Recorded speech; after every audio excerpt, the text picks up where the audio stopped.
होते ही माँ के साथ एक नस होती है, वह जुड़ी होती है माँ के और बच्चे के बीच में। जैसे ही वह नस डॉक्टर काटता है, वैसे ही ऊपर जो विधाता है वह सुनिश्चित कर देता है कि उस बच्चे की मृत्यु कब होगी और कैसे होगी और किस प्रकार की मृत्यु इसे प्राप्त होगी, कौन से मार्ग से इसे इस मृत्यु लोक से मुक्ति प्राप्त होगी। तो मृत्यु पे किसी का भी संयम नहीं है, कोई भी मृत्यु को काबू नहीं कर सकता। मृत्यु एक बेकाबू घोड़े के समान है। जो हमारी मृत्यु है वह जंगली घोड़े के समान है।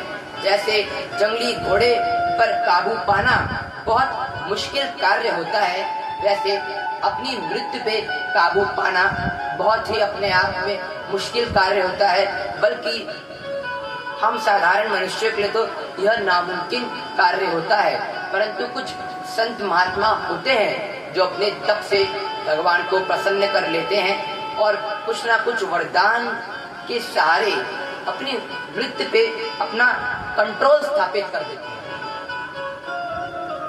जैसे इच्छा मृत्यु का वरदान जिसे प्राप्त होता है, जब इच्छा होगी तब मृत्यु होगी। मान लो यदि सोचा ही नहीं, कभी मृत्यु करनी ही नहीं है, तो अमरत्व को समझो प्राप्त है। जब इच्छा होगी कि मान लो मन कर गया कि बहुत जी लिया इस धरती पे, अब चलो ऊपर जाते हैं परमात्मा की चरण में। दूसरा अमृत, वह केवल देवताओं को ही प्राप्त है, क्योंकि यदि दूसरे अन्य लोगों को अमृत प्राप्त होगा तो वो उसका गलत इस्तेमाल कर सकते हैं। तो अपनी मृत्यु पे किसी का भी संयम नहीं है। जो आया है उसका जाना सुनिश्चित